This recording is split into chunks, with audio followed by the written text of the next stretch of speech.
سوزان رايس نبيت هيغز عنجال دنقورو بمبال زلفاتهم ببዙحات ዘነጻጸር ክትዓተ ወሪሩ ዘሎ ጸሓፊ ምክልኻል ፒት ሄግዝ ኮይኑ ሓንቲ ካብ ብዙሓት ኣቀዲማ ኣምባሳደር ኣሜሪካ ኣብ ውድብ ሕብራት ሃገራት ዝነበረት ኣብዚ ግዜ እዚ ኣብ ናይ ፔንታጎን ናይ ምክልኻል ፖሊሲ ኣባል ቦርድ ዝነበረት ሱዛን ራይስ እያ ዲፓርትመንት ምክልኻል ብብዙሕ ናይ ሓበሬታ ላሕኮ ኣጋጢምዎ ኣብ ዘለውሉ እዋን ስለምንታይ እዛ እምንቲ ናይ ኦባማ ዝነበረት ሰብ ኣብቲ ቦርድ ጸኒሓ ንብዙሓት ሪፓብሊካን ምስጢር ኮይኑሎም ምእላያ ካብቲ ቦርድ ኣብ ዝተሓበረሉ ምሸት ዲፓርትመንት ምክልኻል ኣሜሪካ ኣብ ዘውፅኦ መግለጺ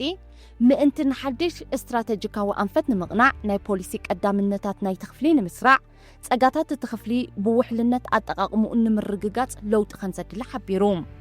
ኣብ ቀዳማይ እብረ መሪሕነት ባራክ ኦባማ ሱዛን ራይስ ኣብ ውድብ ሕብራት ሃገራት ኣምባሳደር ኣሜሪካ ኮይና ብምስራሕ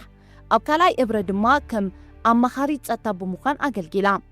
ብዘይካዚ ጓ60 ዓመት ሱዛን ንኽልተ ዓመታት ኣብ ምምሕዳር ባይደን ከም ዳይሬክተር ዘቤታዊ ቤት ምኽሪ ፖሊሲ ከምኡውን ኣባል ቦርድ ኮሚቴ ፔንታጎን ኮይና እያ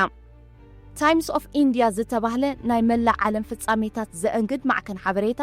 ሱዛን ራይስ ንፒት ሄግዝ ላሕኩ ጠቒሳ እያ እንተላይ እዚ ሎሚ ሰሙን ዝጋዋሕ ዘሎ ፒት ሄግዝ ውሑስ ዘይኮነ ናይ ኢንተርነት መርበብ ተጠቒሙ ናይ ውልቁ ኮምፒተር ብምኽፋቱ ሓዊስካ ማለት እዩ እዚ ትብል ንሳ ንኩሉ ዜጋ ብማዕረ ኣብ ሓደጋ ዘእቱ ዓቢ ናይ ሃገራዊ ድሕነት ምፍራስ እዩ ብምባል ገሊጻቶ ትብል